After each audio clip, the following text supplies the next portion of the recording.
They're not the oil slick ones. Yeah, they're not oil slick at home. Oil slick at home is Venom gargling a ball sack. Are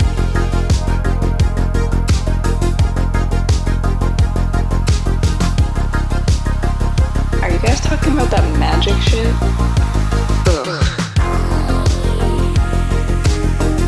Welcome back, you guys, to the Hard Part Podcast, where the hardest part is going again and again and again and again. Are you talking about multiple, Shawn? Like coming second or third time? No, The second coming? The third coming. The third coming. The fourth. That Christ has already come back. The amount of time. Oh gosh, we had. Let's see how quickly Tom can get us to cancel the show in the first 30 seconds. But We've literally been recording for 22 seconds. I've offended half of the world, half of the English-speaking world. Half of the English-speaking world. Yeah, this week is once again fun-filled. We got to find a different way to describe it. I was gonna say this week's gonna fucking suck ass. Oh yeah, we're talking about Magic the Gathering Spider-Man. Oh, we are going to talk about it, but I think more so talk about like how many people like it's really just like the set to hate. Mm-hmm. Like it almost seems like it's bandwagoning at this point. Like considering there are things about it that we've learned that are good, but we still want to hate it, which is like really upsetting. So again, I have my opinions going both ways, but I don't really see where it's deriving so much passion from outside of, again, just that internet effect at this point. The Pokemon people coming into play. It's Spider-Man. So like the Spider-Man is very memeable, so he's grafted. It's like he used to be the most hated Marvel hero like ever. People used to fucking trash on Spider-Man. Well, yeah, like Marvel fans and people within the comic book community, but that's why I feel like he's so appealing to people outside. And Spider-Man may be responsible for bringing the most people, I would say, into comics outside of maybe Wolverine. Deadpool. No. See, Deadpool, again, was an internal favorite. And really, where Deadpool's real fan base, I feel like, lies in was like people who liked comics, knew about comics, but didn't know in-depth comics. Yeah. So then Deadpool comes along, and he's this new character for a lot of people that know, X-Men and know, Spider-Man and so forth. And there's this guy who not only does he love Spider-Man, but on top of that, he also is like really fourth wall breaky, and he really just kind of like pushes the envelope as far as the narrative goes. So it's going to reach a lot of your more mature readers and so forth. So the ones that aren't into Spawn and Chaos comics, that's true. Love some Chaos comics. That's true. This week on the Hard Part Podcast, we're going to be talking about somebody we just found out is going to be going to MagicCon. Yeah. I think we knew that he was going. I didn't realize how well he was being showcased. He didn't realize he was being showcased until he refreshed the website and saw it. Oh, did you read further into it? That's funny. We're going to be talking about the fact that I hate never drawing lands, so Tom found a solution to that, I guess. I know of solutions to this, so if this is your problem as well, we've got things to talk about. Yep. Don't leave the game for something silly. True. The keyword this week I picked out, and it's basically going over something over and over. Oh yeah, you like holding it in until the last minute. I do. I do. The deck tech this week, like I said last week, or 2 days ago, is I'm talking about my frog Goral. My frog Goral. Yep. It's the frog world out there. Helena? Or Helga? Helga. And then Tom put a picture in this thing of tattoos, I guess. I wanted to talk about magic tattoos. Again, we've talked about this a couple times. I'm not saying that like we should go get a Hard Part Podcast tattoo, but I definitely think not saying it. No, I'm definitely saying that like as I would definitely do that, but I would need some serious cash on the line for it. Like I would do that at like thousands of subscribers or something like that, like thousands. You hear that? Only thousands, not hundreds of thousands. Yeah, thousands. If we got 2,000 Patreon subscribers, I would go get a tattoo. I would get a Hard Part Podcast tattoo, probably with Where? EI and you. This is because that's gonna be the determinant. Placement. So there's a lot of obviously free real estate Right on the butt leg. cheek. You know, a butt cheek.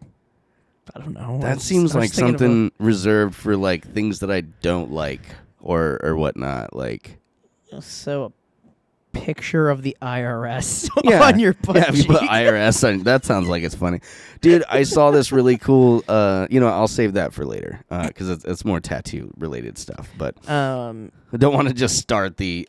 We did miss one last round. We did. Do you remember what it was? All Hallows Eve. Yeah. Look into it. We're not going to go over it because we're not going to skip a space for it this round. But look it up. It's cool. It's Check a it out. nutty card. It's really good. Before we get into our first part here of the updates, because we do actually have some updates that we learned about on the way here, I want to thank Manapool and I want to thank ShippingShield. And we want to thank both of you guys for supporting us on the podcast. If you guys want cards cheaper than everywhere else all the time, go to Manapool. Yeah, I was gonna say I just don't know why. Like, unless I try somehow to find you it have cheaper somewhere else and I can't. some type of like preferred account or something. Yeah. Does TCG again? I don't really use TCG Player because they've always been outside of my price range. But does TCG Player have any type of like point system or anything I don't like think that? so. I think they say, "Hey, thanks for giving us your money. We're gonna go lay off these people." Dude, that's so wild because like Manapool has this really cool. It's not a lot, but if you buy a lot of cards and so forth, it'll add up over time. Like it you does. shop Like, at your we have, favorite like, store. $5 off right now, I think, just from us buying cards. Yeah, I'm pretty sure. and just like filling in decks and whatnot. It's really cool. If you haven't been to Manapool.com yet, I would highly advise checking it out. Yes, absolutely. You go on there, you can do deck lists, you can do singles, you can buy sealed product. As long as it's Magic the Gathering related, it is right there. That's right on Manapool.com. And if you go through our referral link, or you just go directly to our store, the Hard Part Card Mart, you can take a look at what we got. Then if you're a seller, get a hold of us. If you are looking for any type of shipping solutions when it comes to anything beyond, like top loader stuff. We've got some sweet deals and some good discounts when it comes to that too. So It does through ShippingShield.com. hit us up. Yep, we offer 5% off to anybody that wants to use the code up to 5 times. It is Hard Part Podcast 5 for 5% off your order. And use those instead because UPS, not UPS, they're actually good. USPS does not like top loaders up here or a lot of places. So, yeah, such as the private sector, Such is the private sector. But honestly, thank you, Manapool and ShippingShield. Yeah, thank you guys. Appreciate it.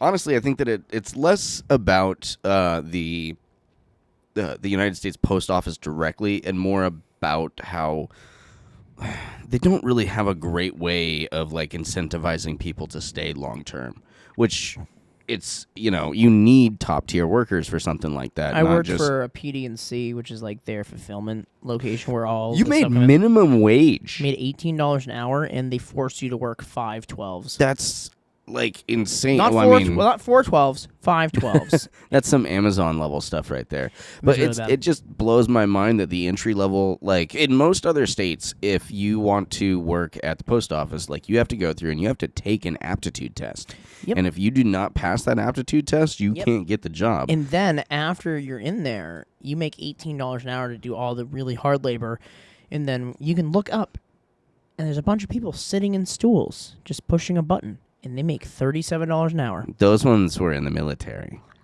That's insane. I believe that I could be wrong on this, but something that I believe my grandpa was saying, because he went from the military into the post office, which they should have like psych evaled him or something, because he did like 3 tours in Nam, 2 of them voluntary. Like, yeah, like I'm going to voluntarily go into this war that we're losing. as an enlisted man, he was a sergeant. He was not like going back over there to order people around. He was going back over there to like fire machine guns and like, yeah, like he wasn't a very stable person.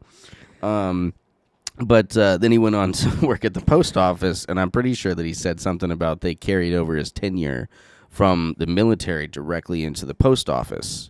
So it's basically like he had already been working for the post office for like 35 years. That's insane. So So updates for this week. We got juicy. some Spider-Man stuff. Mhm. I mean, we talked about the fact that we're going to be talking about some Spider-Man things. There is 2 secret layers they announced today. Mm-hmm. One of them is they are giving us a bunch of Mom, I want oil slick lands. Son, we have oil slick lands at home. We do. I'm gonna put them on the video here, but for you guys, I'm gonna give you the best descriptor I can.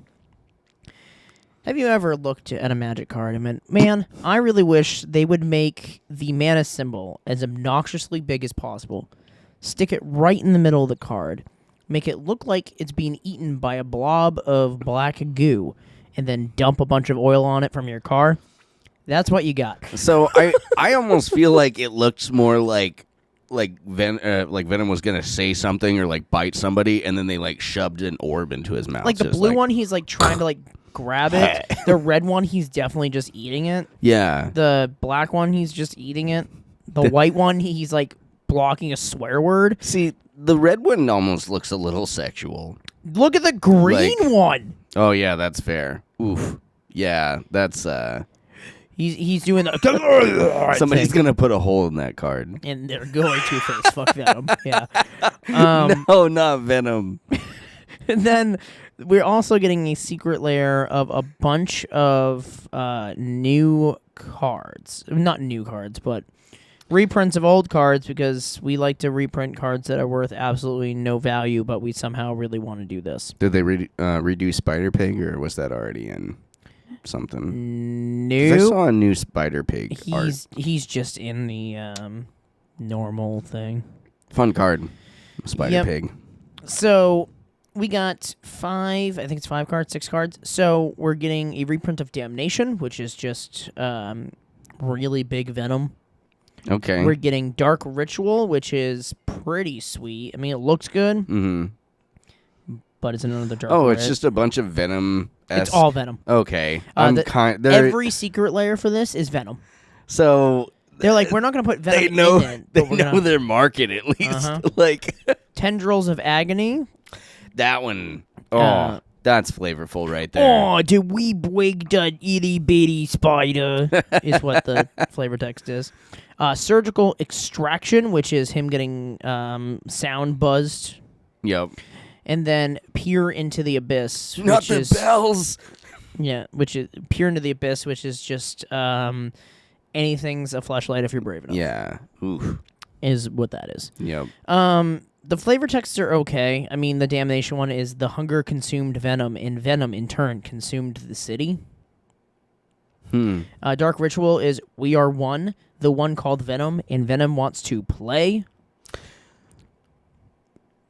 Huh.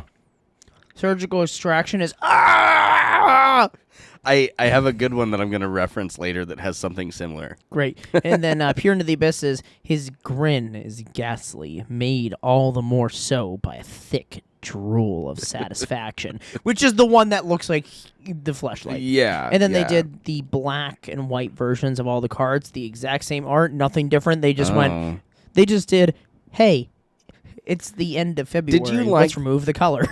Did you like that art that we made that was really cool? Well, what if you just saw it with just half of the art on it?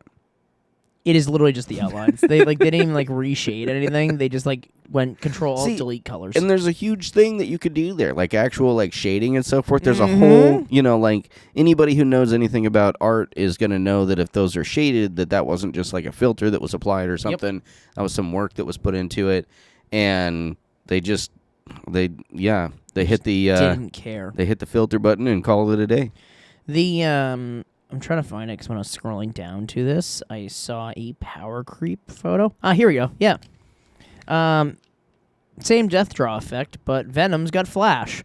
So it's Grim Horror Specs is 2 and a black, which is Morph 1, and whenever another non-creature token you control dies, draw a card in 2014. 2018, we got Midnight Reaper that does the same thing, but it does the damage to you and you draw a card. And then Ancient Venom now does the same thing, but with flash and menace. Nice. Because power creep. Yeah, between those two things, the more, I like Secret Lair. Don't get me wrong. I'm definitely a Commander player. I like Secret Lair because Commander is just Secret Lair stuff. But we talked about it once before where it almost feels like they're being too lazy. Oh, yeah, 100%. That oil slick thing is so lazy because you're getting 5 lands for $60. Basic lands. Dude. Do you know what else goes burr? A printer. Yeah. Printers are going to go burr. Yes, they are. You know, it's going to sell really well. Printers. Ink. Ink from Staples.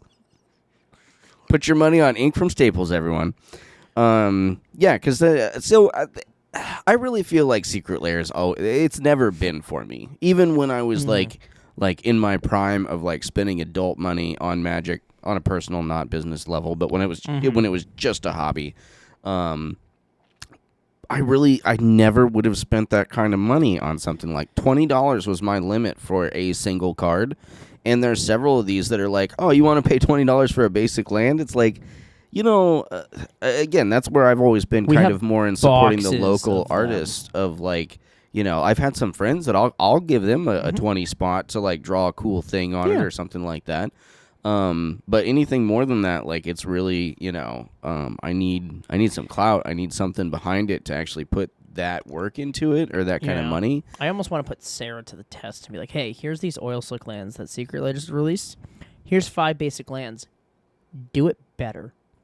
How do you think? I know she could do it better. I do too. My question is, where does that come in? Because I would want to make sure that she was like well compensated for that. For it. Well, yeah, no, I know, but I don't want to spend $500 on lands, like. Whatever. But yeah, we could talk to Sarah. See if Mister, I want to support local, and they go, well, I don't want to save much money. Well, do you have $500 that we could throw at this? If we don't go to Atlanta. Right, yeah, if we held that. I'm, you know, again, around Christmas or something like that, I'm definitely down. I don't want to try and compete with Wizards and seem like we're trying to, like... Who's that? Anyways. Is it a spam caller? Can I answer? No, it's actually my mom, but she could be talking about her dead dog or something like that, so I don't know that you just want to answer that. That's so...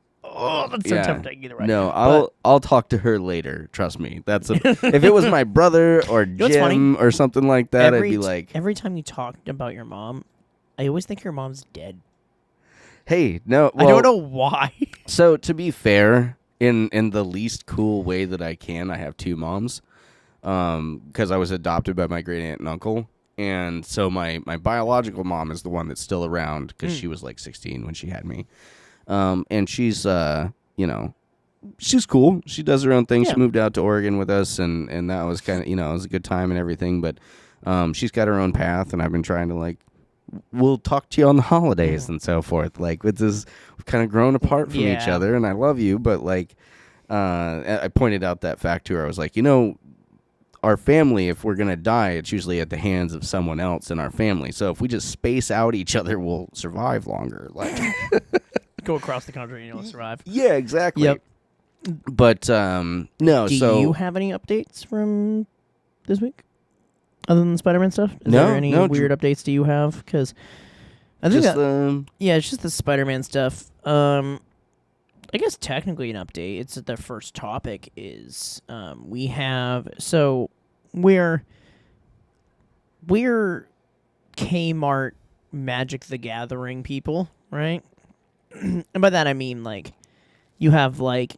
Oh, tier-wise. Yeah. Yeah, tier-wise. We're like Kmart. We're like the Kmart Magic the Gathering creators. If you're over here and you're watching us, I'll tell you what, shout out, again, thanks for supporting local or small-time artists. Yeah, thanks Appreciate for supporting Kmart. Now sponsored by Kmart. Can you imagine? We could do that. I bet we could just do that. They'll be like, they'd be like, when did we sponsor these guys? They're like, I don't know, just give them money. You don't know, do you? What? Kmart doesn't exist anymore. Oh, fuck, you're right, it doesn't. So, that's even worse. like I said, we could just take it and run with it. Now sponsored by Kmart. They can't say shit. That's the slogan, too. Sponsored by Kmart. They can't say shit. or they can't say we aren't. But don't talk about someone when they're dead, Shawn. Apparently. Sorry to the mom I thought was dead. Sorry to my adopted mom. So don't worry, we're better off. So the yeah, we learned, and another Magic creator, Luke MTG, Yeah. he learned King that. Luke. Yeah, he learned that apparently he's being like shown off at MagicCon. How cool would that be? Like we were not behind the curve, but we were still just kind of green. We had just started out. We had kind of thought about doing MagicCon Vegas, but we're still looking at mainly doing MagicCon Atlanta as goers of the convention. We didn't expect anything like super big out of it or whatnot. I thought maybe Manapool would have a booth or something, but it looks like they're putting their chips in other bins. So we're really just kind of going as fans. We're gonna have a good time. Like, yeah, I mean, we're still gonna do. We're still working. Yeah, we're gonna hand some stuff out. I am definitely working. You're gonna be playing the Commander tournament. game. Yeah, I am definitely actually working. I really think that's how I'm gonna refer to CEDH, at least like competitive level. Like CEDH is the Commander game because it's working. You're really just rolling dice for the most part. Like you have a 33% chance of. Yeah, I'm going to see. We should have gone to Vegas. I'm gambling. Except you are a scratch ticket at that point. Like, am I a scratch and sniff too? I'm not gonna test that out. Oh God. Modern tournaments are definitely scratch and sniffs. If you decided to like scratch the side of a dumpster. Ugh. Ugh. Anyhow, King my Dr. Squatch. King Luke is going to be signing cards and whatnot. Yeah. I had a couple of questions because I threw this at him. What the duo? Because instead of having them each I saw sign that one, you basically pawned off my two fucking Phyrexian chicks. Is that what you were trying to get them to sign? No, I was either one of the pairs or a duo from Bloomborough. I was game with anything from there, and he was more just like, why don't you pick something? And so I started looking through, and there's 18 of the duo cards, it looks like, going between the Lorewinds sets, which I forgot they were in there. Like Light Spin Duo. Oh, yeah. Ember Strike Duo, which was one that I thought about looking into as the Ember Strike Duo for them. Why duo? Because we're both content creators, and it's a duo. No, not thing? for us, for them. I'm going to take a card for them to sign that's like them as the duo. I've got to connect these dots more often than you guys can imagine, let me tell you what. Oh. Shawn is a very smart person. I will be the first person to admit that Shawn is a very intelligent person. But Shawn is also one of those people that I think we could study every once in a while. Like when he doesn't get something, and we can just like watch everything piece together. So, should we bring a duo card and we sign it and give it to him too? Should we do like a trade-off? Oh, we could do that. That'd be kind of cool. Yeah, that would be fun. And just like, here, this is preemptive. There you go. Yeah. For next year or whatnot, when we get a chance to do this, yeah. You don't have to wait in line. Yeah. This is our ahead of time. Thank you. Here, just thanks, Luke. Appreciate it. Yeah, we're this is our long-term investment. Make content with us. Oh yeah, I'm sure that he'll do a collab. Well, what was we that will more voice than... crack? Holy fuck, you sounded like me. We'll probably end up doing several collabs as we get going. I think that we're still we're still maybe I'm just getting through puberty. This is a mess. But we're not drinking this episode. No, this is the wild part. This is what happens when we don't drink or we end up getting plenty of sleep. Well, did you sleep? No, because I went to bed at 4 a.m. after editing last week's video, and then I had to wake up for my car at 9. I went to bed at like 10, and I woke up at like 8. I got plenty of rest because I don't some get a dumbass chance. called you in the middle of the night. Oh, no, that's fine. You called me at like 10. I went to bed like 20 minutes after you called me. So I'm glad you weren't like... Say it, Shawn. Say it. Tickling the fancy? Tickling the fancy? Yeah. I wasn't hiding in the corner masturbating somewhere. I used to have a friend. I have a story for this. Segue. I used to have a friend who would get upset with me because I would answer the phone while I was masturbating. can't believe that they were upset with me.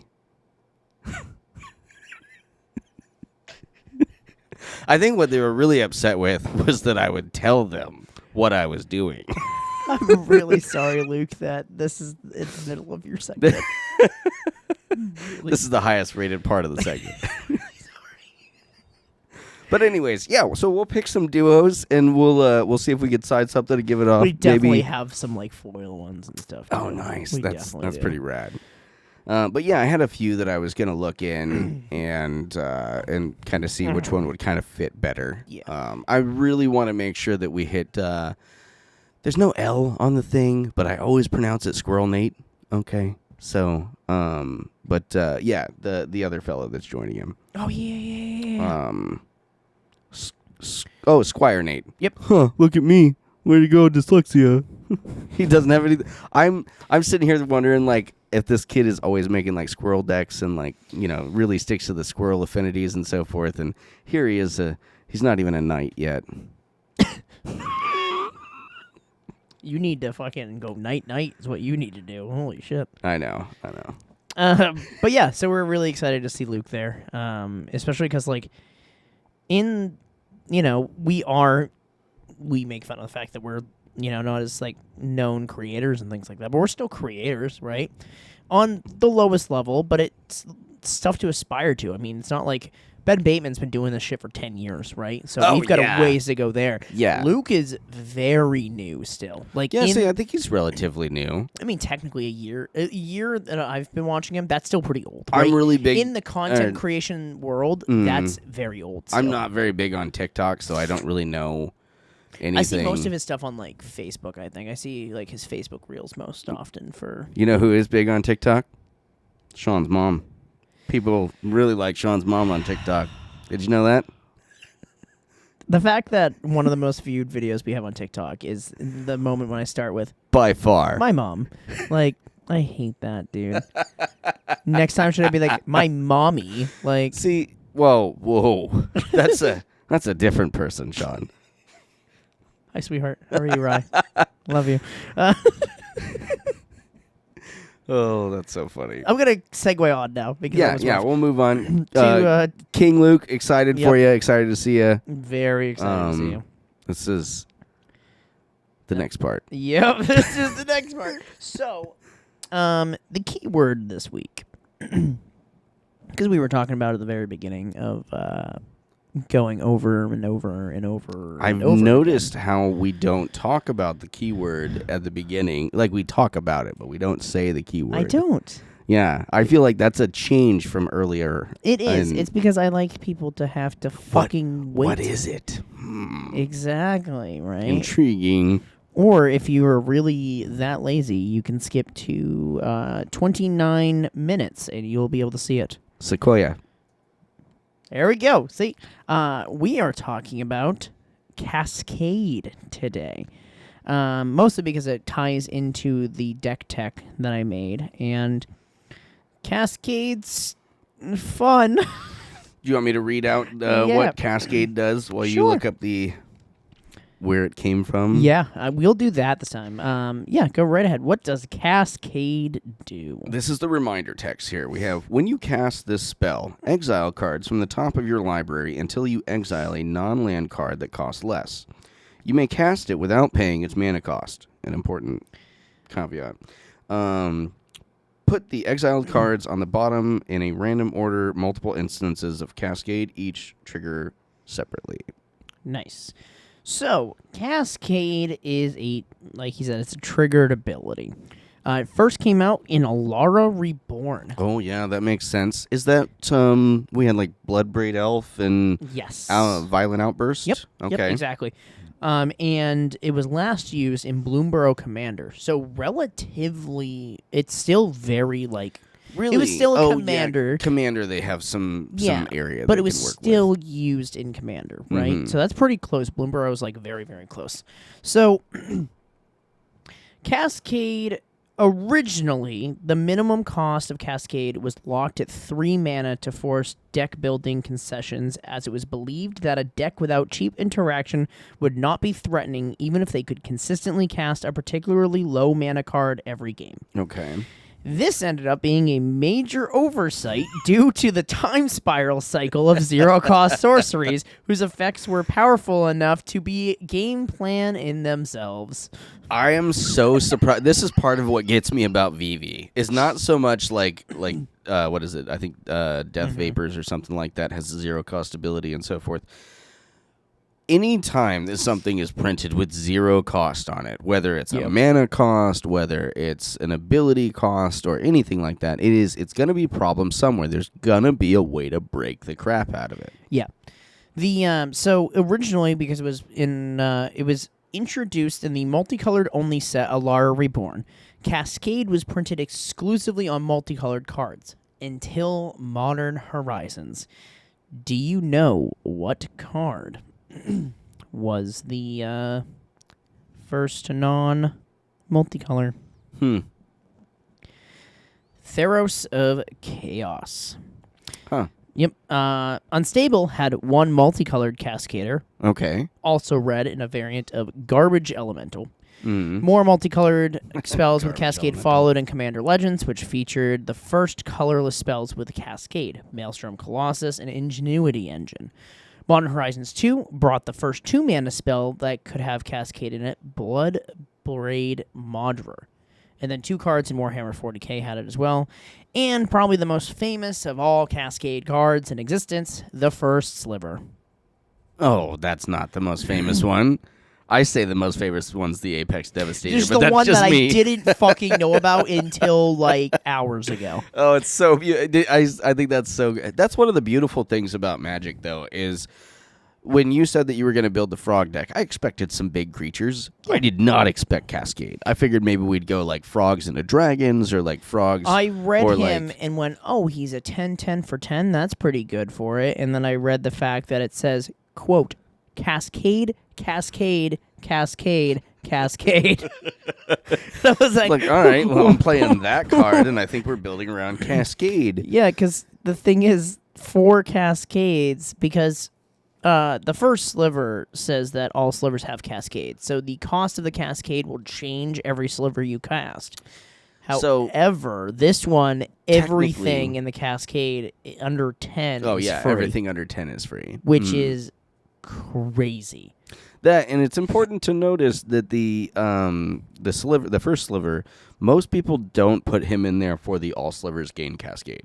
It's for the first ability where he cascades. Yep. Because it's a cascade ability in your command Yeah, because zone. he cascades as soon as he comes out, which normally the cascades don't cascade off themselves. Build a combo deck where you need a 4-drop, and then you can work around everything that's not a 4-drop, and then you basically just hit that card when you cast your commander, whether it's an enchantment, artifact, or whatnot. Mm-hmm. Yeah, the from the glossary of the comprehensive rules from Edge of Eternity's glossary says a keyword ability that may let a player cast a random extra spell for no cost is the official rule text of it now. Okay. At rule 702.85. Gotcha. Because it's insane. Yeah, if each spell has multiple instances of Cascade, it each triggers separately. So having a card that has 4 Cascades, it's crazy. Yeah, the ruling, so Cascade triggers when the spell that has it is cast, not when it resolves. That is before the permanent would enter the battlefield. Nice. So the timing for Cascade is, step 1, you cast a spell with Cascade. Step 2, the Cascade ability triggers and goes on the stack on top of the original spell. The Cascade ability resolves. If you find an applicable card you would like to cast, you do so. The spell you cast as a result of the Cascade ability resolves, and then the original spell resolves. So there's a lot of steps in there in which you can counter.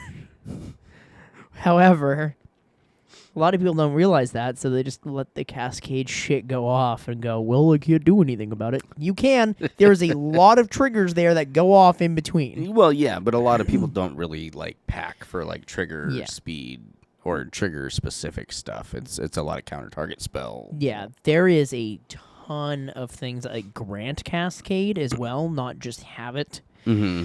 The first one that we were looking at, the Grixis guy, gives all your stuff Cascade. Which is so dumb. That's I did put a card in the deck, a Modi that does it, where spells you cast would convert a mana cost 6 or greater have Cascade. Oh, very nice. And what's really silly about that is if I Cascade 4 times into something that has 6 or greater, that now cascades. That will also Cascade. Yeah, so that's why I said it doesn't. That's why it's a secondary theme of the deck. Which, realistically, I'm just going to segue into because we're on a good timing for it right now. Because Cascade, when I first looked at it, because when I was building Helga, which Helga is a frog. A wee little frog. And the funny thing about the wee little frog is it does really big fucking things. So, episode 23, Frog Eat Frog World. Helga, the skittish seer, isn't here for small talk. She's here to draw giant creatures and let Cascade Chains do the heavy lifting. So, herself is a green, a white, and a blue. She's a 1/3 legendary creature frog druid that says whenever you cast a creature spell with mana value 4 or greater, you draw a card, gain a life, and put a +1/+1 counter on it. You can then tap her to get X mana of any one color, where X is her power. You spend this mana only to cast creature spells with mana 4 or greater, or spells with X in their mana costs. So, you immediately go, I want big creatures. And I was like, oh, let's just look up a list of big creatures. And that's when I ran into the Apex Devastator. The big creature of big creatures. And that's the moment I also learned Cascade's not really in the colors she's in. Correct. At all. Yeah, no, I didn't even realize that until you had brought it up. It's really a blue and red thing, isn't it? Or primarily red, it seems like. It's more, is it bullshit? Yeah, That's what it is. Ultimately, what tied the blue in, or the green rather, in, was the fact that it still kind of is in that, what's that wedge from Tarkir? Mardu, Jeskai, Timir. Yeah, I think that's the only reason why there's any green things in there.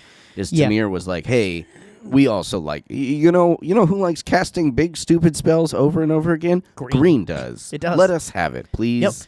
Yep. So when building the deck, I was like, Cascade would be fun. And then when I did the research, I was like, oh, Cascade's irrelevant here.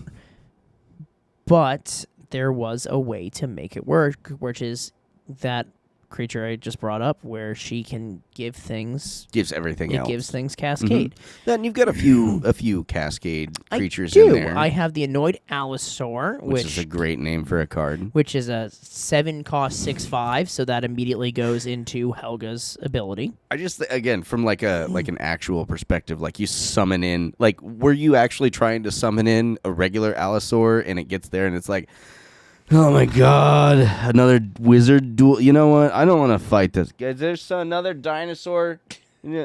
Come out here. Yeah. Okay, you fight him. I'm annoyed. Yep. I put Birds of Paradise in there because the thing about playing green is you need a lot of fucking mana. Yeah, because then you got 3 colors. I still need to cast these things to be able to get the cascades to go off. So I did like Beast Whisperer that lets me, whenever I cast a creature spell, I draw a card, which is nice because it's just card value. Mm. I did a Canopy Gargantuan, which is a dragon, which is a 7-cost 7/7, which gives +1/+1 counters. Nice.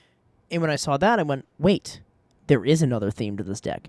Helga gives herself +1/+1 when you play a spell of 4 or greater. There you go. So I was like, wait, what if this was a counter deck and a cascade? Which would work because then things that are bigger have cascade, and then it just keeps going. Yeah, you're going to get value one way or another. So then I started doing things like Concave Mentor, Crater Hoof Behemoth, Crystalline Crawler. And I was like, all of these things are really big, heavy spells still, too. Deep Glow Skate. All of these things cost 4 or more and give counters and give tokens and allow her ability to go off and help with the cascade stuff. Yeah. So it's a lot of really big creatures, a lot of mana, a lot of +1/+1 counters, all from this little frog. But I had to make sure I put the sexy frog in here, too. Yeah, I was going to say, the sexy frog.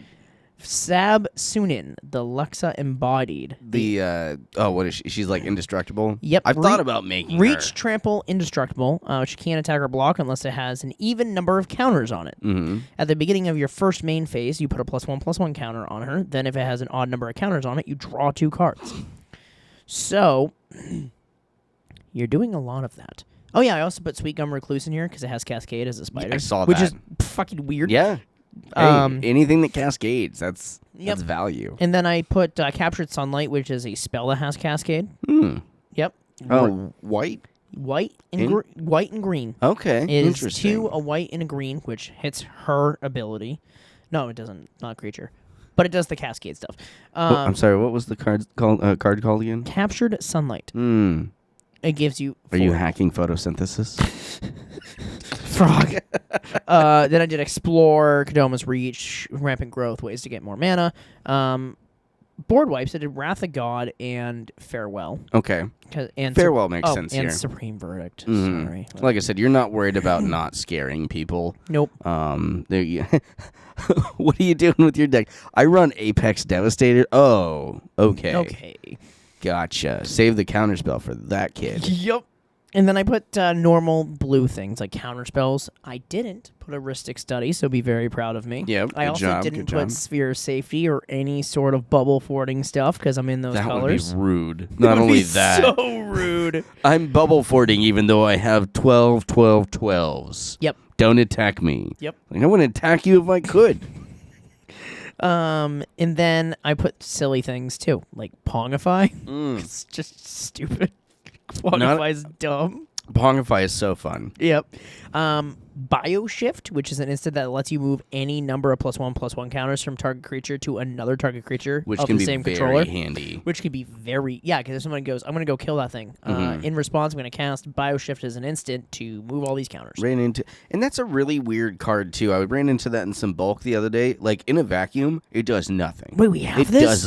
Yeah, we have Bioshift. Fuck yes, dude. But yeah, in a vacuum without +1/+1 counters, that's a 1-drop. Your storm counter goes up. Yep. There is a single game changer in here, and it is Worldly Tutor, just because I want to be able to search for the Cascade. Yeah, I had to make sure I said that right up. That and really, like, tutoring for creatures. And Worldly goes on top, doesn't it? It does. Okay, yeah, that's a really bad tutor. It's not bad. Yeah. It's just I don't understand it being a game changer. Then there's the 2 most expensive cards in the deck are the Ozolith, because the Ozolith is insane. It is. It's a legendary artifact from Ikoria. Yes, Ikoria. I think it's Ikoria. It just costs 1. That says whenever a creature you control leaves the battlefield, if it had counters on it, you put those counters on the Ozolith. At the beginning of combat on your turn, if the Ozolith has counters on it, you may remove all counters from the Ozolith onto target creature. Oh no! You killed my thing with all these counters. I'm just gonna put it over here. And then then just move it back over here later. Which then triggers all of this stuff. And remember, my commander is getting +1/+1 counters. You kill my commander, it goes to the Ozolith. Yep. And then I played the Great Henge as well. Because the spell costs X less to cast, where X is the greatest power among creatures you control. Which you shouldn't have an issue with.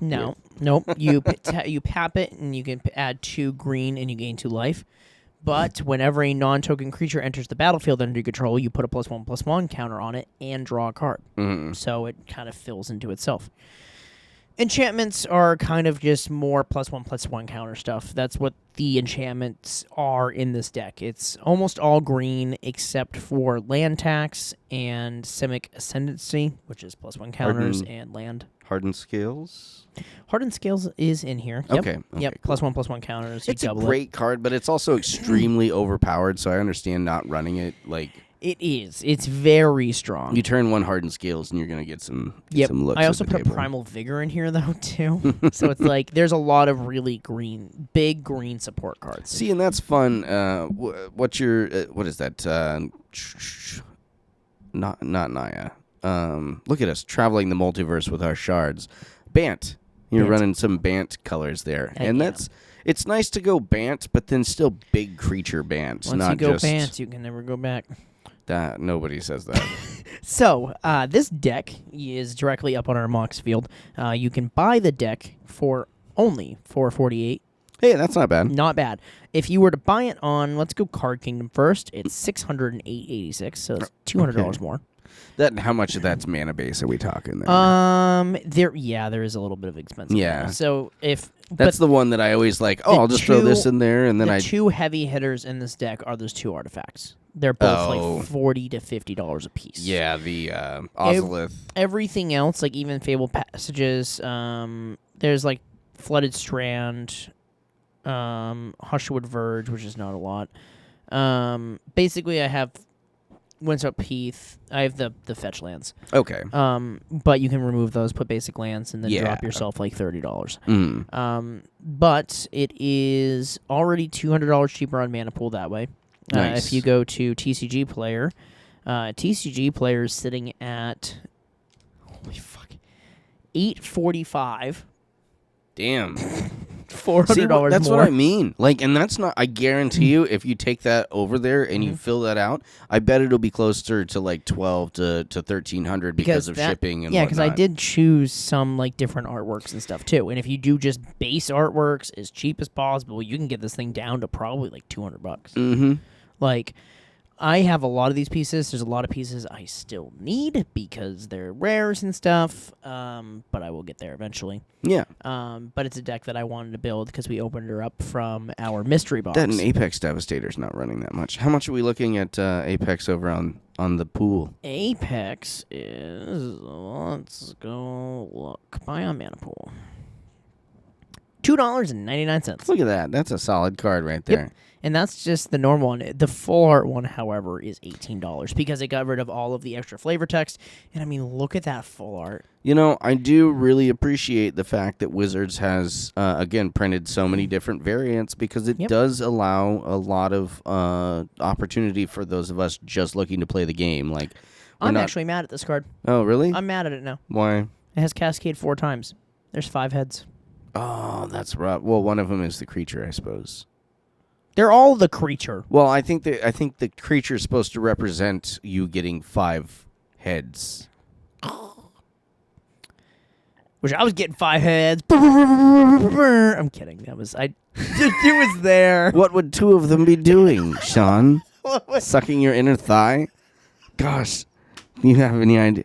Like, that's the one hard of the part. tiniest headed women or men. I don't know, no judgments. You haven't watched the video yet, but I flashed when you said all the men or women. I flashed inclusivity in it. It's like very inclusive. Look at you. I was worried about that last time because I think I threw gay around a couple times as we were not last time, but as we were drinking because I got a little more casual and loose.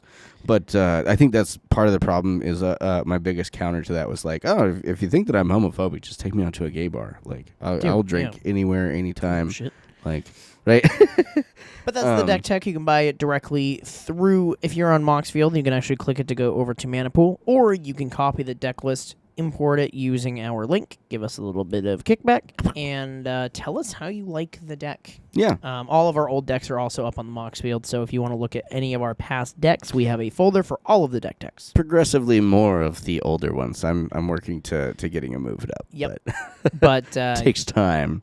That and some of them are going to be updated. Like I said, I presented mine. My Cascade deck was a Brawl deck. My wife's deck was still a Brawl deck.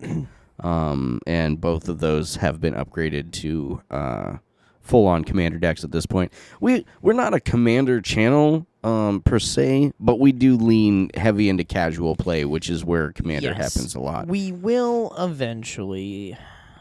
We need to build a standard deck. I say maybe. I have a standard deck, Shawn. I need to build a standard deck. Let's do it. I've got one already. I know. I was literally I put the last of the lands in it last night, and I was like, you know what? I really just need somebody else to have a standard deck to play against. I hate standard. You have the cards to pull from. You already know what I'm gonna do too, so you could build against me if you wanted to. There's not a lot of artifact hate in this set, though. So that's true. But yeah, what? Speaking of casual in varied ways to play Magic the Gathering. We were having a rough night the other night. Shawn was having a rough night. I was doing fine. I have the worst draw luck in the world when it comes to lands, where no matter how little lands I put in a deck, I will always draw all of them. I've watched him shuffle. I've shuffled for him. And it's really like a thing. It is. My commander deck, my competitive commander deck, has 33 basic lands. It has not basic, but 33 lands in it. 33. The recommended is what, 37? Yeah, I usually do 36, 37. Yeah, and I still walk into all of them. Every single one. Or he'll just pull 8 of them in a row. Yeah, without land tax. Yeah. I think somehow won that game, because I pulled something. Yeah. I don't remember what it was, but I still won it. It's got the skills to pay the bills. But in a 4-player pod, I would have gotten shit canned. Yeah, well, if you would have lasted, it would have been out of pity. Yep. Because everyone saw that you were just getting shit on. It was 8 turns in a row of basic land. And that's where everybody always counters is like, well, if you're pulling too many lands, you don't have enough draw cards in there. You can't fucking play the draw cards if you're not fucking picking up the draw cards. That's why I hate that argument. Everybody's like, well, why don't you just play like tutors and stuff? You still have to draw the fucking tutor. So, I'm not going to perfect hand every fucking game. So my solution to this is that we don't play Magic as it was initially intended. Instead, what we're going to do, and I've done my own personal variants of this game. I have some stuff that I really like doing. But the Wizard's Tower, if you haven't played it yet, is absolutely amazing, and it will fix your problem of your land issue, okay? So basically, what you need is 2 to 5 players, you need 9 booster packs, and 80 lands, 16 of each basic, okay? Then, to start the game, you're going to open all the booster packs. Try not to look at them, because it's more fun if you don't know what's in the deck, per se. And you're going to shuffle all those cards and the lands together into a single huge deck, right? Then you're going to determine who goes first, deal 3 cards to each player, and then starting with the first player, each player may discard any number of cards and then redraw that many cards.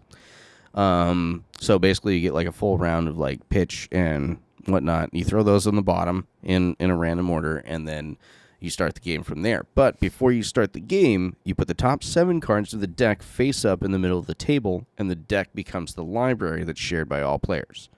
There's a shared library, shared graveyard. Anything that says go to the top of the library or exile cards from the graveyard, those are the 2 that you work off of. So you're telling me that now I could pull all of the lands in a giant pile? No. Trust me. There's still a way around, because there's a lot of variance in this game. You're playing with definitely a 5-colored deck, and really whatever lands came in it, sure, but there's usually not a lot of like specific fixing towards 5-color. So there's a lot of variance in this. So in order to curve that, what you do is when you're playing Wizard's Tower, the draw step gets a little bit more interesting. First off, you choose one of the face-up cards and add those to your hand, one of the 7 face-up cards. Do you replenish that? If there aren't any there, then you put the top 7 cards from the tower face-up into the middle. Okay? So everybody's going to choose not lands and leave the land for me to pull. And you also draw from the top of the card, from the deck. So I can get 2 lands. So you can draw 2 lands per turn. Well, again, you get to pick one of them. So if you're picking the land or getting shuffled the land each time, that's... I'm going to prove a point that I will... playing with you at that point. I will prove the point that I will break Wizard's Tower to give me only lands. And then, so the only real rules beyond then, again, like I said, is that everything's shared, and that the face-up cards aren't considered to be in any game zone. So you can't pull them. Well, I mean, if you had a wish, I suppose you could pull, but you don't, unless you bought the packs, you don't technically own them. So true. But that being said, it's a lot of fun. I've built a couple of decks that are based around that. I really like doing things with activated graveyard abilities, or things with lots of bounce to the top of the deck. That way, when you remove something, you're not necessarily removing it, you're throwing it back into the fold, and then someone else could grab it. So you could steal it, they could steal it. What happened? different than in scenarios where they like search your library. So you search the tower, just take all the time in the world to be like, all right, I know exactly what's in here now. So you could, and I've actually fought against some stuff with that, because I think that searching stuff really slows down the game, but it also, there's a lot of, this is a really cool deck, a really cool variant. If we like had money, I would absolutely say, let's play that, like, today, because I want to try that. So the problem with me with it, though, is I'd have to sleeve everyone upside down. Like, I need it sleeved. I can't play. So, again, I don't know that we could play it today, but I could definitely, I want to play some what? Magic. Well, yeah, I'm down. We talk about Magic all the time. And then we play, like... Dude, it's so funny. The more we talk about Magic, the less we have time to play Magic. It's, yeah, we started this because we're like, oh, man, we talk about Magic all the time. We play Magic all the time. Let's start a podcast. And then we open the store. Now we're going to Atlanta. And we're like, where do we have time for Magic? So... I think that we could build one really good. We've got That's a fair. nice collection of cards back at the office, and I think that we could go through and again, I like using one where we pull lots of graveyard synergies, because with a shared graveyard, if you cast something with flashback, if you don't have the mana to cast that a second time, you're basically handing a free card to somebody else who does. Yeah. Or like there was flashback, there was scavenge, there was just a bunch of different things that you could activate from the graveyard. So and there was a couple of different abilities that would like exiling the graveyard at that point is a huge ability. Like when you can take 20 cards that are available to everybody and take that off the board, back to square one again. But yeah, I definitely think that we could throw that together. It doesn't take very much. We have the materials, we can build it. I just want to play Magic. Right. We talk about it all the time now. But yeah, no, we definitely we can get that guy in. We can also do like all artifact deck. We could do we can just pick like a common one that I would do for new people is I would do a lot of red and green. And it's just basically a red-green beatdown kind of thing. There's some combat tricks and so forth, but just enough to kind of get people into play. But yep. So you can cut that whole car thing, right? We're not going to listen to that on the podcast, are we? That'll be on the extended version. That'll be in the extended version. That'd be I'd be so mad. Oh, that's so funny. So we're a professional operation here. We kind of already talked about your fucking tattoo, right? Well, are we? Are we going over to tattoos for a minute, or did you want to get on to something else, and that'll be the one we skip for this time? Before we go to that, I just opened Reddit to a photo. This guy is, he said, thanks for supporting my stupid project. Let's do Reddit. If you've got a Reddit roundup, This isn't Reddit roundup, but this is just a Reddit thing, which is crazy. Okay. So, a month ago, I asked for help finding serialized dread boars in an illogical attempt to collect as many as possible. Okay. You guys delivered, and I'm pleased to say I hit 4% of all owned serialized dread boars. He's got 15 of them, all different serialized numbers. Ugh. The record for a single serial is 10%. Nice. And then somebody rebutted and said, this is false. The record's 100%. Yeah, that's true. The One Ring. Yeah. But that's an insane kind of photo. Who could just drop it in the mountain, in the volcano? Yeah, dude. Like, come on. Just get rid of it, Posty. You can purge all darkness from this world. Talk about your tattoo thing. Why I found an actual Reddit roundup. Cool, but cool. I was looking at that and was like, that's kind of interesting. So, tattoos. I've seen a variation of tattoos. I remember when I was over at Food Lion in North Carolina, for those of our southern viewers, there was a gal who was checking me out at the line there, and I noticed that she had like a partially done Ugin tattoo, and like, oh gosh, I was like, is that a Magic the Gathering tattoo? And she was like, what? No. And obviously wasn't paying attention to me. I was like, oh, that's weird because that looks like Ugin the Spirit Dragon. And she's like, it's Ugin the Spirit Dragon from Magic the Gathering. And I was like, okay, cool. I'm glad you were listening to me.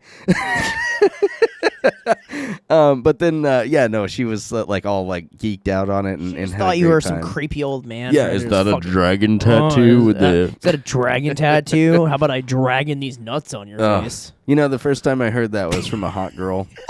Yep, I lost it. She is hilarious. Dragon these nuts. But we've talked about, it's kind of weird that we both are tattoo people and we don't have a Magic the Gathering tattoo. Yeah, I keep considering one, but every time I think I want one, it's the same thing that 95,000 billion people already have. It's See, like, and I saw there's a whole plethora. Like I saw one that was they did just one of the skeleton creature or guys from Time Walk.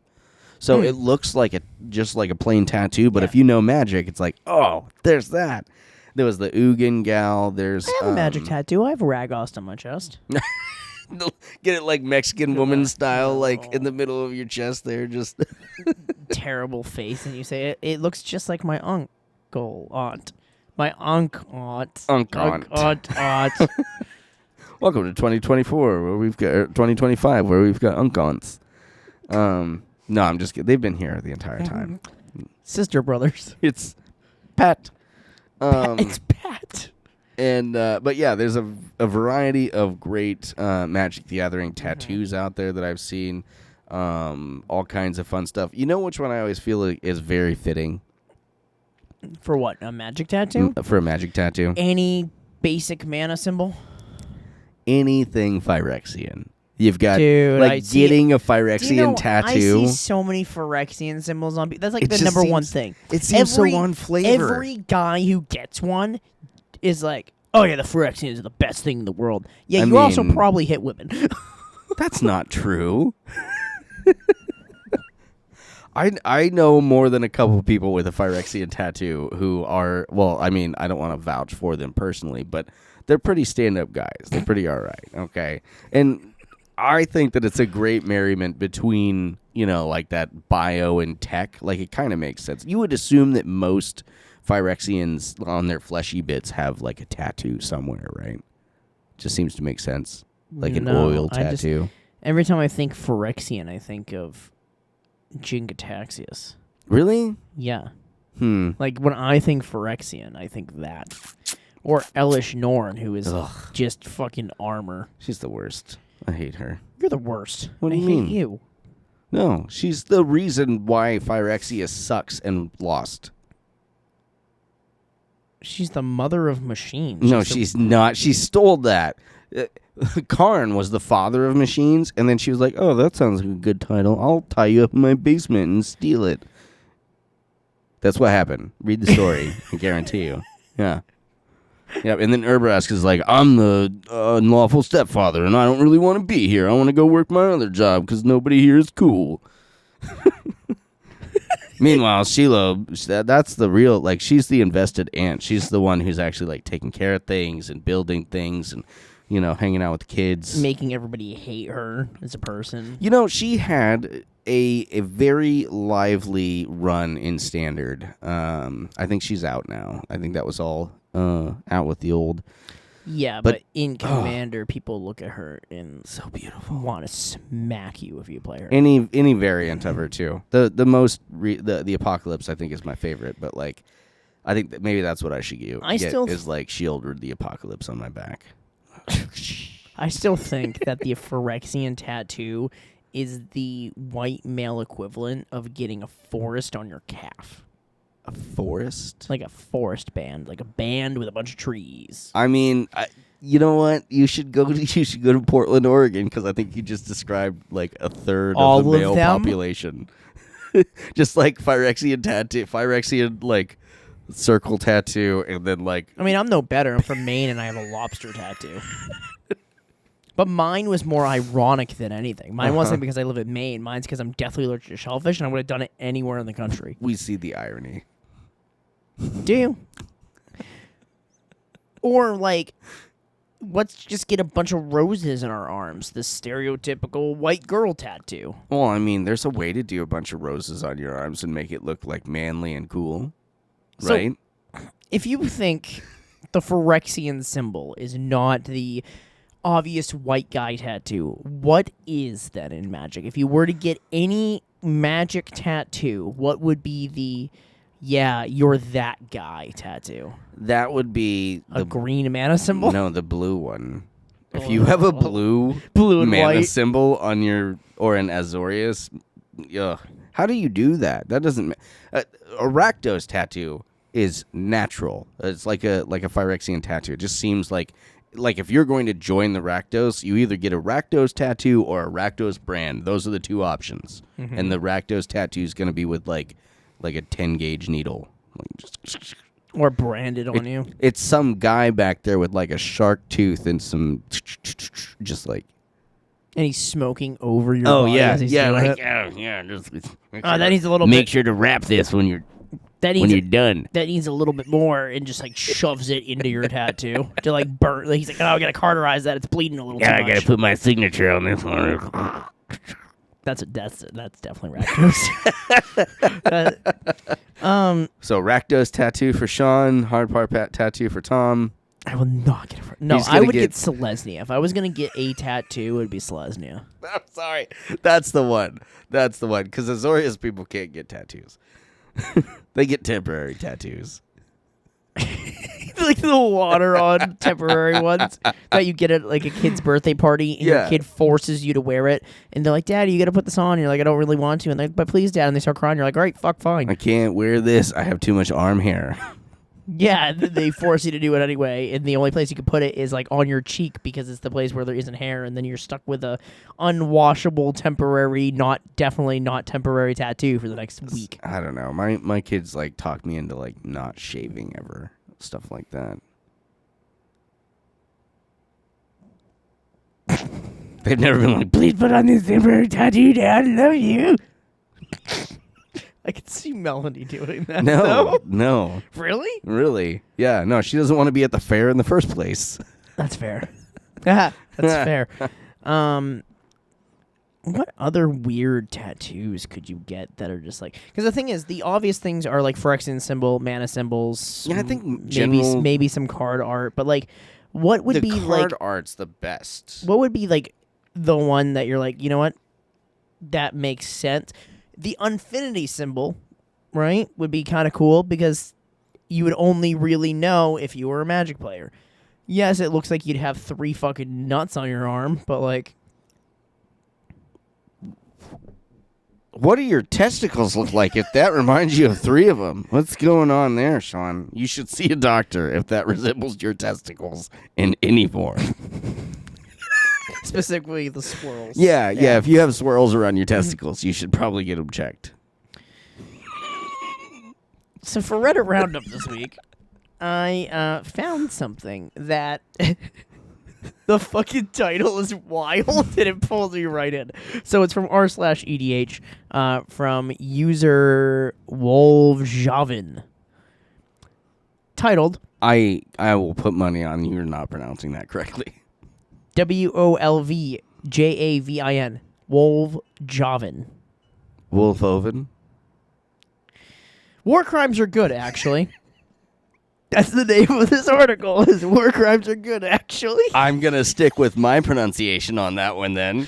Some people have a philosophy of not allowing certain things. Infect, Eldrazi, slivers, extra turn, storm, infinite combos, land destruction, etc. I'm not in that camp. That's not the fucking word That's I would not use. for me. Oh. I would not use that fucking line when you're talking about war crimes. All right, there, Jägermeister, calm down. I believe in war crimes. Holy cow. Yeah, we know.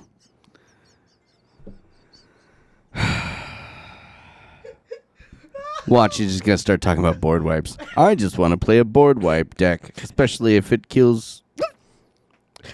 I believe in war crimes. Bring your Annihilator X. Oh my god, this is so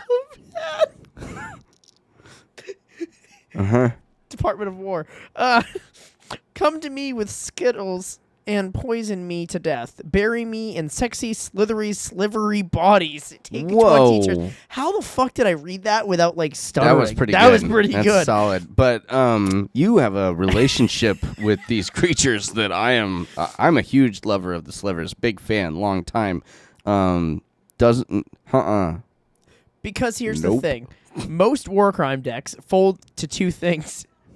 Removal and beating the arch enemy. A table with removal deals with war crimes. Frequently, they become the arch enemy, and when 3 decks with an average of 10 removal each focuses down the infect deck, it never wins. This isn't even an unhealthy amount of interaction. You should be running 10 to begin with. My opinion is you shouldn't rule 0 out these strategies, but instead adapt to deal with it. Part of this comes from a player with a collection of around 15,000 cards. That's it. That's how much our bulk is. Ranging anywhere from Cold Snap to today. It has some gaps in it, but you have a lot of gaps. There's a lot of You have gaps. a lot of gaps. Basically, he keeps going into talking about how, like, it's about the journey and play your land destruction deck. But if it went poorly, you didn't build the deck right. First of all, So I think essentially what he's saying is he's got these cards that he'd like to play because he doesn't have a huge collection, and he would like to play the cards that he has that are powerful without having to neuter all of his decks. But his play group keeps rule zeroing out these cool things that he wants to do. that's what it sounds like. Which, I mean, I agree. You need to be able to build your deck around strategies to stop certain things like board wipes, things like that. Mm-hmm. But it is impossible to build a deck that can stop every single strategy in the game. You are going to have a hole somewhere. I was going to say, that's the beauty of Magic, is that, and I almost feel like the more you pigeonhole yourself into doing just one thing, the more likely you are to fail overall. There's a lot of, super powerful first-turn decks, but if somebody in that 4-person pod has a first-turn free counterspell, and you get countered on one thing and you've just exiled your library, that's on you. That's what happens when you go all in on power like that. If you're playing an infect deck and there's a bunch of board wipes or there's a bunch of creature removal, if you're playing a deck that's based around your commander and there's one commander that can I know take out exactly what my deck fails at, but I know what it's good at. But that's why you bring up the politics of it a lot. That's why politics comes into play, right?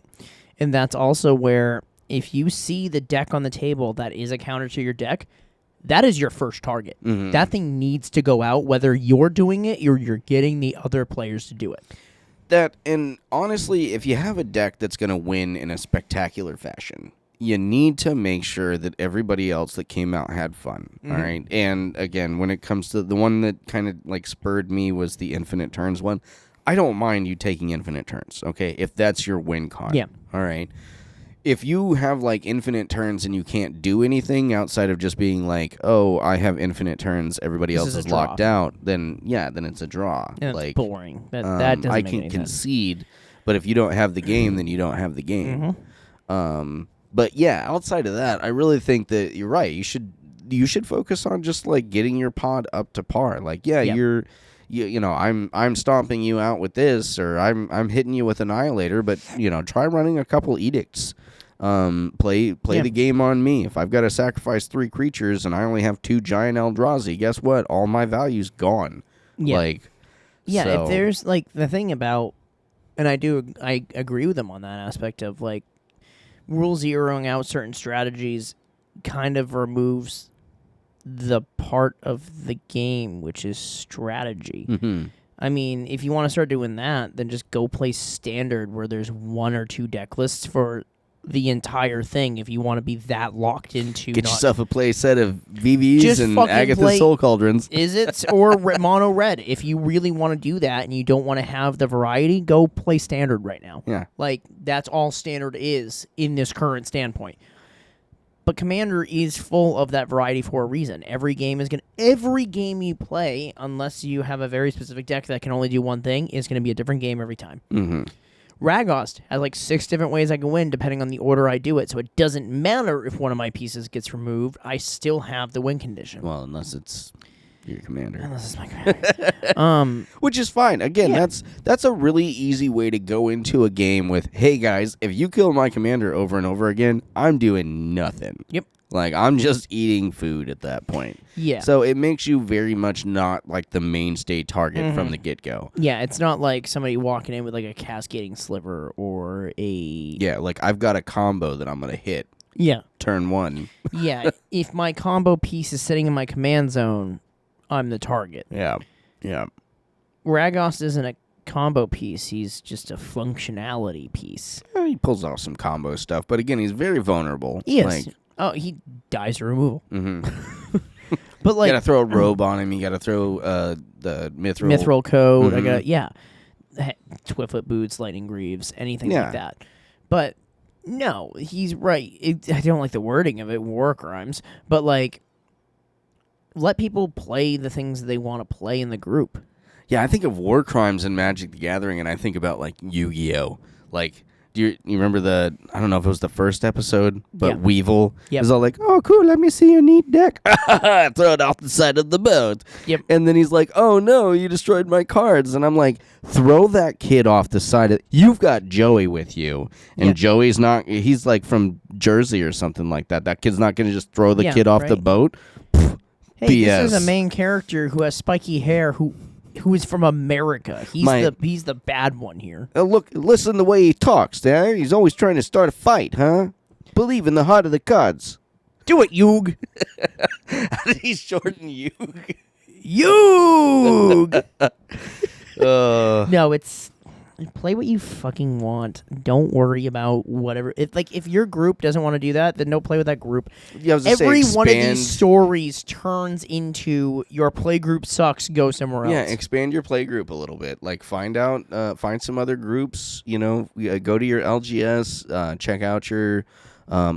Is Reddit something where people can like, or is that Spell pretty table, online? Spell table. Yep. Ooh, spell table. Yeah. The big thing for me, right, is you're gonna run into decks like that no matter what, and people like hate on like land destruction and things like that. And there are things in the community people are like, "Oh, this is an unwritten rule. You can't play land destruction." Fuck you, I can't. I'm gonna play it. If that's my fucking strategy, that's my strategy. Yeah, play against it. Guess what? Do you know why land destruction decks do really good? Because nobody preps for land Yeah, destruction. well- Because they just assume nobody's going to do it because it's... See, and that was one of the reasons why I think that I love that new land deck. the land deck, the precon. You destroy your own lands and just like feed off yourself. Yeah, someone's like Armageddon, and you're like, okay, have fun with that, rebuilding your stuff from nothing because I've got a recycler over here. I'm Yeah. just gonna.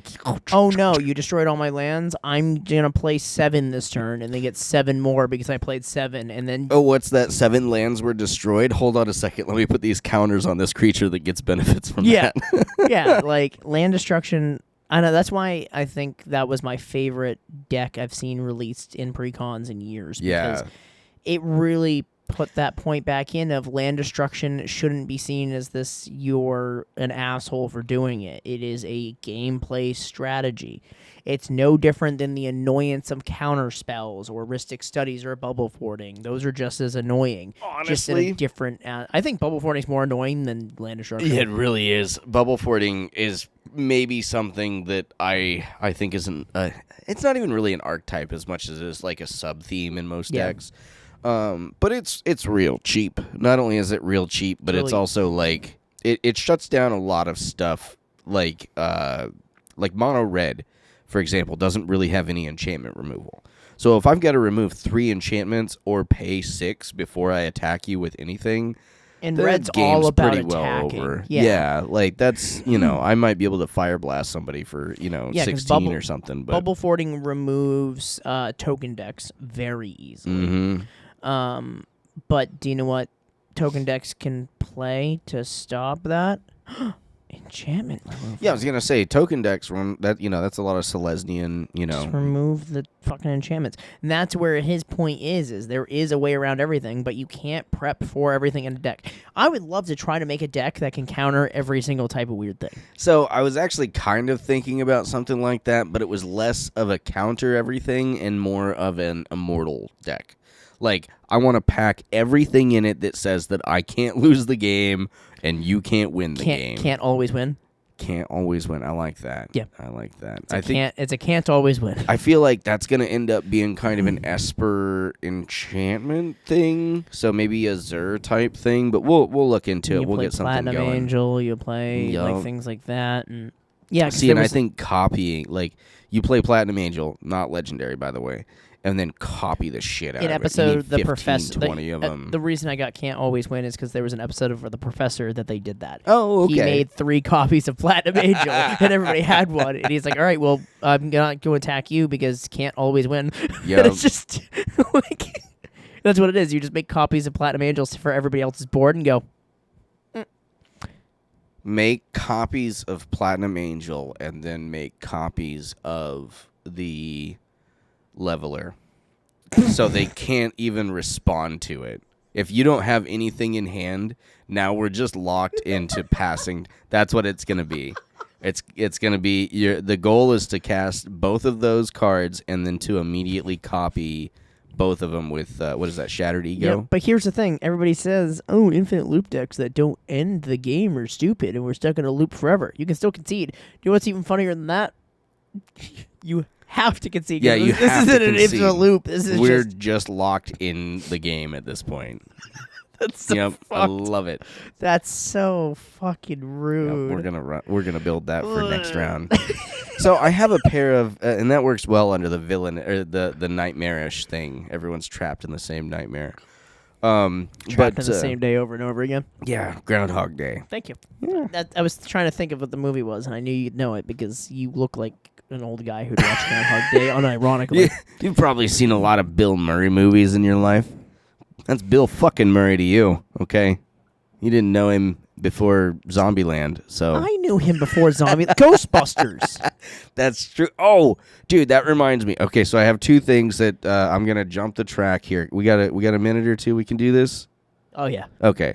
So I've got a couple things that I wanted to jump the track on. First off, you want to go ahead and look up Gargling and Multani on the Manapool?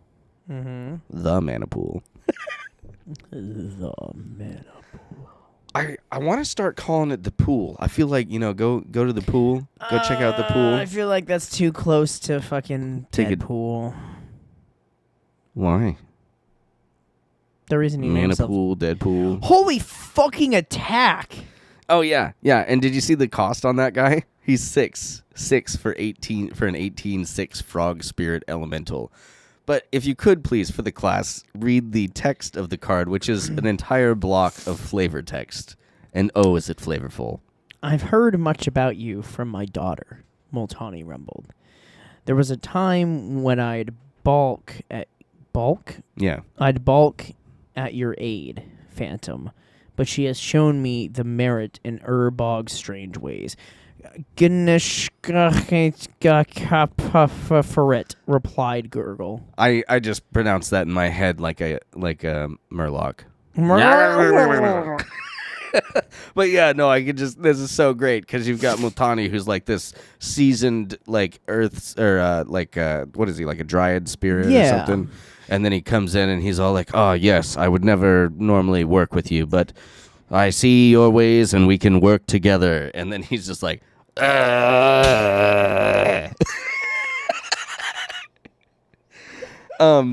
but to tie back into our Bill Murray thing, I want you to scroll all the way up to see because you can see all the printings on Manapool of these different cards.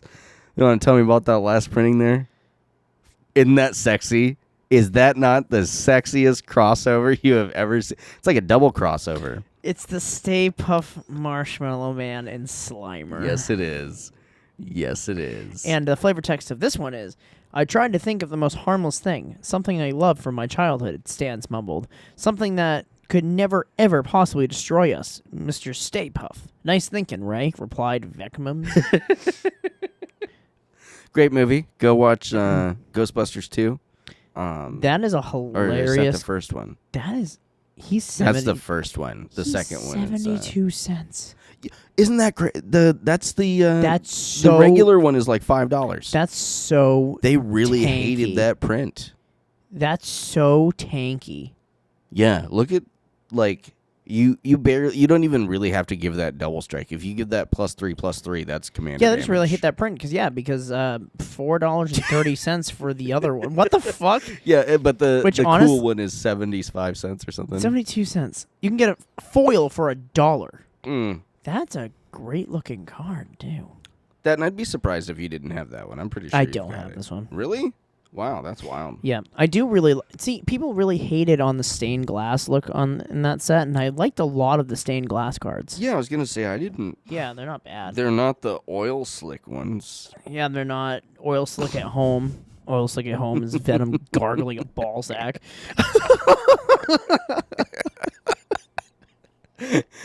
That's the name of the episode. Venom gargling a ball sack. I mean, it. You can just put the 5 of those up there and just put that in the background. People know what you're talking about. That's awesome. We can use the new graphic for it. We can use the new graphic. God, that came out so nicely. I'm going to do that. That's pretty rad. Thank you guys for joining us for episode 23. Yep. Properly named Venom gargling a ball sack. Ball sack. Thank you again to Manapool and to ShippingShield for Thanks, sponsoring guys. us for the show. Appreciate it. We will see you guys next week, and I believe next week is the drawing. I lose track 18, these days. 19, 20, 21, 22. I've lost track. I've got to go back and look. But for the drawing, we have it's a box of EOE. Box of EOE. Because the following drawing that we're going to do all the cool stuff with the Magic Con stuff, the Commander stuff. P.S. Are we getting... Those are collector's boosters we're getting? Yeah. Spider-Man collector's boosters. We're getting 2 each, right? Or is it 3? I think it's 2 each. Okay. It's still wild. Ben Bateman has managed to get his hands on 1 collector's booster at this point. They're hard to get. The regular play boosters are available. You can get those for under MSRP right now, so keep that in mind as we go looking for bulk. Yep. Or not bulk, but inventory. But the collector's packs, they're not super expensive. Like they're collector's booster expensive. It's the same collector's but thing. the where availability is gone. It's because all collector's boosters, they print them in like 1 or 2 runs, and then they never print them again. That's why they're called collector's boosters, because once they stop printing them, they're done. So the longer they're out, the more expensive they're going to get, because then it's getting dwindled. That's why like even weird packs like Forgotten Realms, which doesn't have a ton of good stuff in it, are really expensive now because there's not a lot of them left. Right. So if you see, unless you hear something different, if you see collector's boosters of Spider-Man and that's something that you want, don't wait on those. Nope. You need to get those It's gonna and be get the them fun- at the cheapest that you can get them. It's going to be Final Fantasy 2.0, I think, because of all the things that they all of a sudden were like, oh, you guys are saying this is bad. We're going to pretend that it wasn't for a minute and just push all this really good stuff out all of a sudden. We hit Walmart before the bank this morning, and so I swung by to go check and see on stuff, and Shawn was like, oh, okay, we can go look first. And I was like, no, you don't understand. Is Walmart still does MSRP? And so if we find a box of collector boosters for some strange reason that it was sitting in the back and it just made its way up here, we're going to spend $300 on Magic cards this morning so that we can go get $1,000 back, and we're going to sell it right now. I could hold it for a couple weeks and still make 15. You know what Joe saw on the shelf at Best Buy the other day and they couldn't sell it to him? What? A Final Fantasy set booster box. He picked it up, brought it to the register, wouldn't scan in because they forgot to take it into inventory. No! And they wouldn't let him have it because they had to put it in and process it. And he's like, I know what's going to happen. They're going to do that. Somebody's going to buy it on the website and it's going to be gone. Yep. And it's gone. Yep. He That's had it in his wild. hands and they wouldn't let him buy it. Dude, Joe, we feel for you, man. Yeah. Feel for you. I don't feel for you because you won that raffle and opened up the most expensive fucking box I've seen in a while. Hey, So, and thanks for those. That was very well hidden. I had to look for quite a bit. I had to make a phone call to find it, and it took me an extra minute. So Yep. nice hiding. But thank you guys. We will see you guys next week. Gargling balls. Gargling balls.